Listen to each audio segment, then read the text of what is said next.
To my selfless Spartans, I love you all. To my good people, please join us. The Book of Esther. The king dethrones Queen Vashti. Now it came to pass in the days of Ahasuerus. This was the Ahasuerus who reigned over 127 provinces, from India to Ethiopia.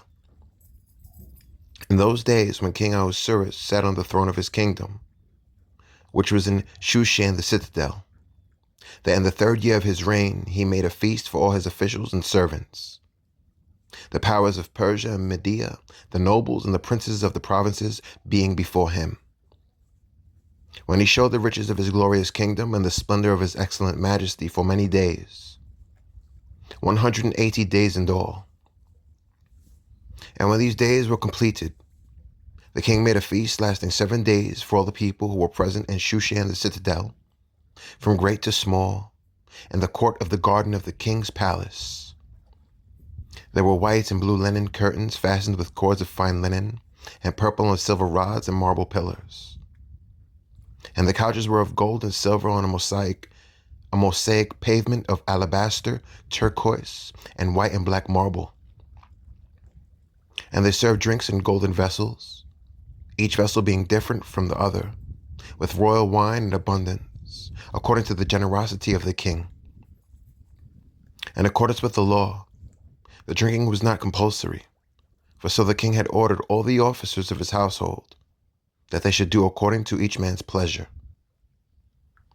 Queen Vashti also made a feast for the women in the royal palace which belonged to King Ahasuerus.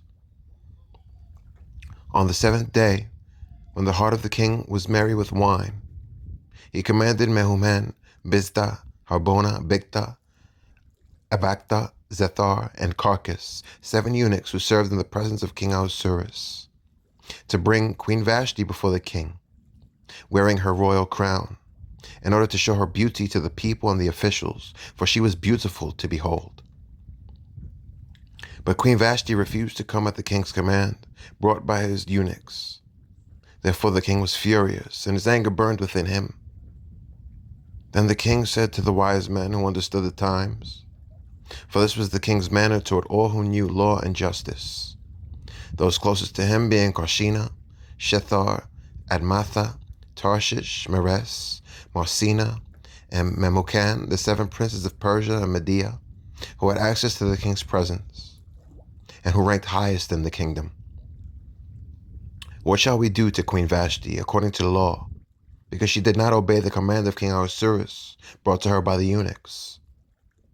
And Memucan answered before the king and the princes, Queen Vashti has not only wronged the king, but also all the princes, and all the people who are in all the provinces of King Ahasuerus. For the queen's behavior will become known to all women, so that they will despise their husbands in their eyes. When they report, King Ahasuerus commanded Queen Vashti to be brought in before him, but she did not come. This very day the noble ladies of Persia and Media will say to all the king's officials that they have heard of the behavior of the queen. Thus there will be excessive contempt and wrath. If it pleases the king, let a royal decree go out from him, and let it be recorded in the laws of the Persians and the Medes, so that it will not be altered, that Vashti shall come no more before King Ahasuerus, and that the king give her royal position to another who is better than she. When the king's decree, which he will make, is proclaimed throughout all his empire, for it is great, all wives will honor their husbands, both great and small. And the reply pleased the king and the princes, and the king did according to the word of Memucan. Then he sent letters to all the king's provinces, to each province in its own script, and to every people in their own language, that each man should be master in his own house, and speak in the language of his own people. Esther becomes queen. After these things, when the wrath of King Ahasuerus subsided, he remembered Vashti, what she had done, and what had been decreed against her. Then the king's servants who attended him said, Let beautiful young virgins be sought for the king, and let the king appoint officers in all the provinces of his kingdom, that they may gather all the beautiful young virgins to Shushan the citadel, into the women's quarters, under the custody of Haggai the king's eunuch, custodian of the women, and let beauty preparations be given them. Then let the young woman who pleases the king be queen instead of Vashti. This thing pleased the king, and he did so. In Shushan the citadel there was a certain Jew whose name was Mordecai, the son of Jair, the son of Shimei, the son of Kish, a Benjamite. Kish had been carried away from Jerusalem with the captives who had been captured with Jeconiah, king of Judah, from Nebuchadnezzar, the king of Babylon, had carried away. And Mordecai had brought up Hadassah, that is, Esther, his uncle's daughter, for she had neither father nor mother. The young woman was lovely and beautiful. When her father and mother died, Mordecai took her as his own daughter. So it was, when the king's command and decree were heard, and when many young women were gathered at Shushan the citadel, under the custody of Haggai, that Esther also was taken to the king's palace, into the care of Haggai, the custodian of the women. Now the young woman pleased him, and she obtained his favor, so he readily gave beauty preparations to her, besides her allowance. And 7 choice maidservants were provided for her from the king's palace, and he moved her and her maidservants to the best place in the house of the women. Esther had not revealed her people or family, for Mordecai had charged her not to reveal it. And every day Mordecai paced in front of the court of the women's quarters, to learn of Esther's welfare and what was happening to her.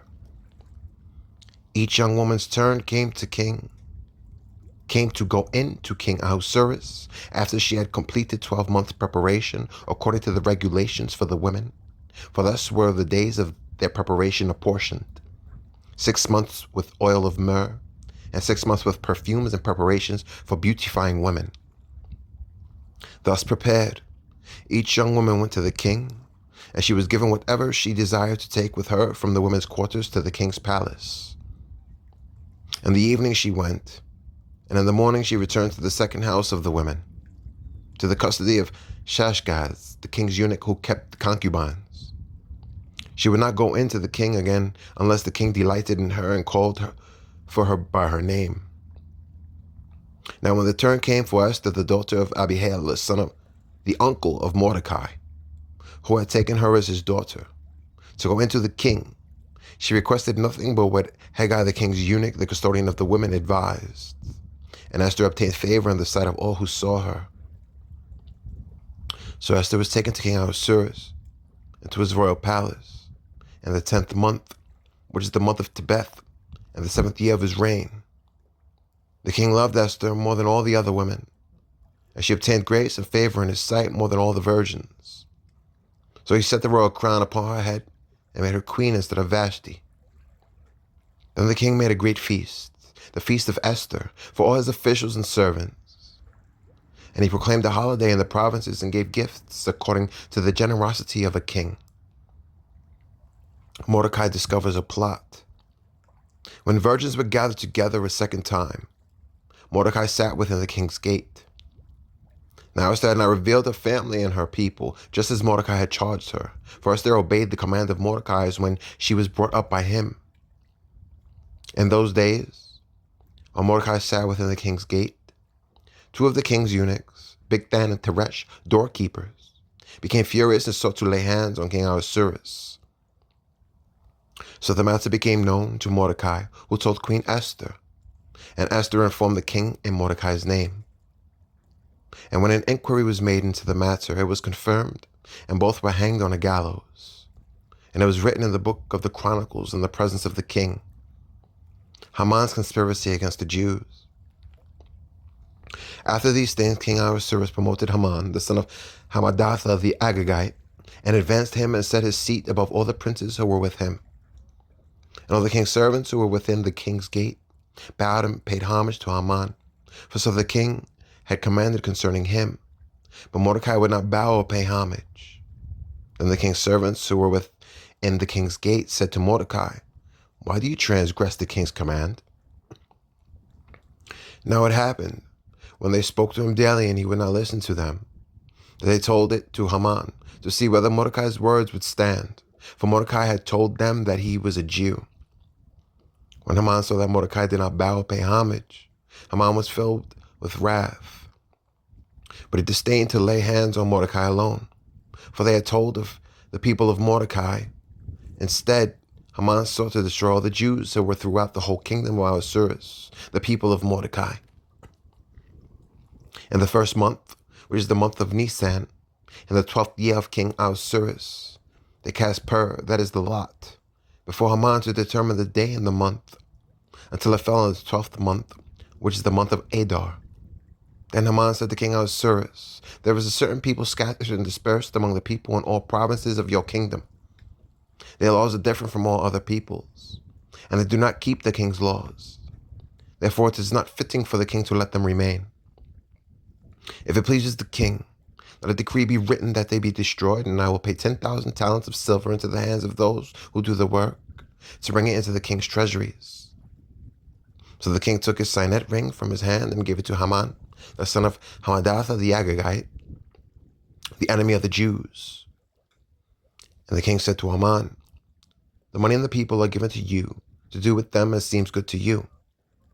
And the king's scribes were called on the 13th day of the first month, and a decree was written according to all that Haman commanded, to the king's satraps, to the governors who were over each province, to the officials of all people, to every province according to its scripts, and to every people in their language.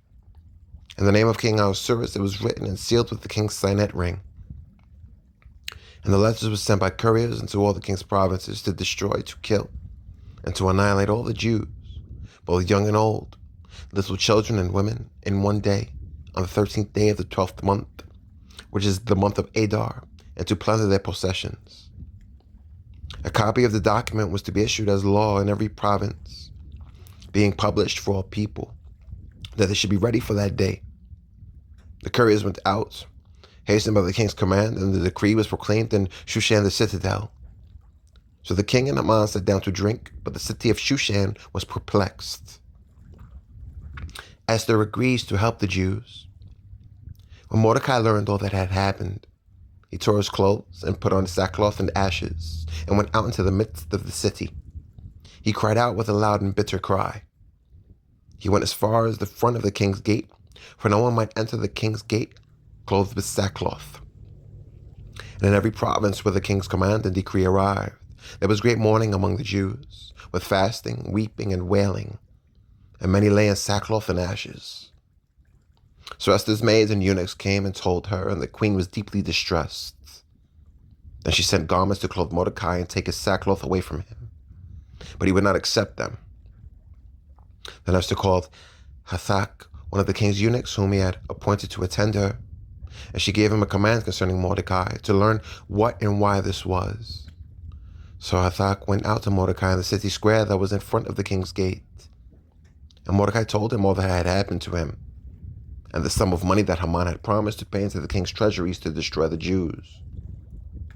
He also gave him a copy of the written decree for their destruction, which was given at Shushan, that he might show it to Esther and explain it to her, and that he might command her to go into the king to make supplication to him and plead before him for her people. So Hathach returned and told Esther the words of Mordecai. And Esther spoke to Hathach and gave him a command for Mordecai. All the king's servants and the people of the king's provinces know that any man or woman who goes into the inner court to the king, who has not been called, he has but one law: put all to death, except the one to whom the king holds out the golden scepter, that he may live. Yet I myself have not called to go into the king these 30 days. So they told Mordecai Esther's words. And Mordecai told them to answer Esther, Do not think in your heart that you will escape in the king's palace any more than all the other Jews. For if you remain completely silent at this time, relief and deliverance will arise for the Jews from another place. But you and your father's house will perish. Yet who knows whether you have come to the kingdom for such a time as this? Then Esther told them to reply to Mordecai, Go, gather all the Jews who are present in Shushan and fast for me. Neither eat nor drink for 3 days, night or day. My maids and I will fast likewise. And so I will go to the king, which is against the law, and if I perish, I perish." So Mordecai went his way and did according to all that Esther commanded him. Esther's banquet. Now it happened on the third day that Esther put on her royal robes and stood in the inner court of the king's palace, across from the king's house, while the king sat on his royal throne in the royal house, facing the entrance of the house. So it was, when the king saw Queen Esther standing in the court, that she found favor in his sight, and the king held out to Esther the golden scepter that was in his hand. And Esther went near and touched the top of the scepter. And the king said to her, "What do you wish, Queen Esther? What is your request? It should be given to you, up to half the kingdom." So Esther answered, "If it pleases the king, let the king and Haman come today to the banquet that I prepared for him." Then the king said, "Bring Haman quickly, that I may do as Esther has said." So the king and Haman went to the banquet that Esther had prepared. At the banquet of wine, the king said to Esther, "What is your petition? It shall be granted you. What is your request? Up to half the kingdom? It shall be done." Then Esther answered and said, "My petition and request is this. If I have found favor in the sight of the king, and if it pleases the king to grant my petition and fulfill my request, then let the king and Haman come to the banquet which I will prepare for them, and tomorrow I will do as the king has said." Haman's plot against Mordecai. So Haman went out that day joyful and with a glad heart.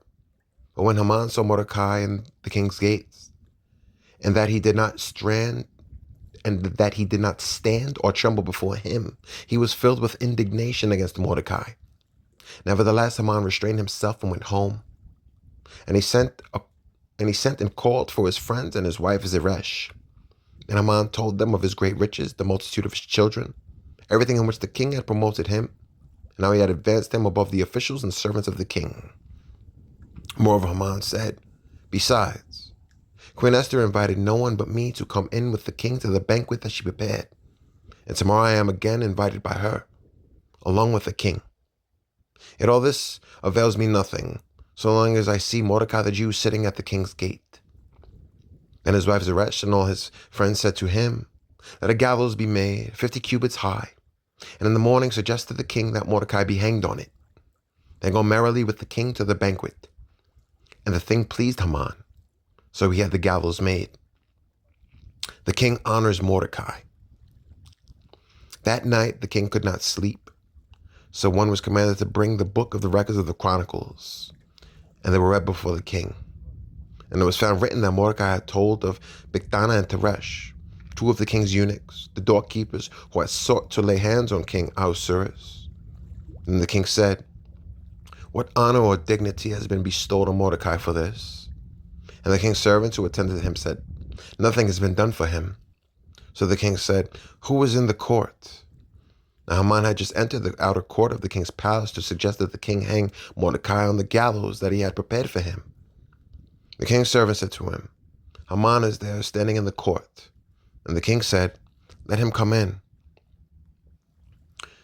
So Haman came in, and the king asked him, "What shall be done for the man whom the king delights to honor?" Now Haman thought in his heart, "Whom would the king delight to honor more than me?"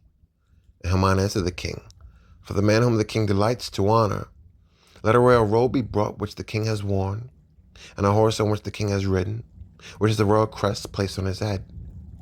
Then let this robe and horse be delivered to the hand of one of the king's most noble princes, that he may array the man whom the king delights to honor. Then parade him on horseback through the city square, and proclaim before him, 'Thus shall it be done to the man whom the king delights to honor.'" Then the king said to Haman, "Hurry, take the robe and the horse, as you have suggested, and do so for Mordecai the Jew who sits within the king's gate. Leave nothing undone of all that you have spoken." So Haman took the robe and the horse, arrayed Mordecai, and led him on horseback through the city square, and proclaimed before him, "Thus shall it be done to the man whom the king delights to honor." Afterward Mordecai went back to the king's gate, but Haman hurried to his house, mourning and with his head covered. When Haman told his wife Zeresh and all his friends everything that had happened to him, his wise men and his wife Zeresh said to him, "If Mordecai, before whom you have begun to fall, is of Jewish descent, you will not prevail against him, but will surely fall before him." While they were still talking with him, the king's eunuchs came and hastened to bring Haman to the banquet which Esther had prepared.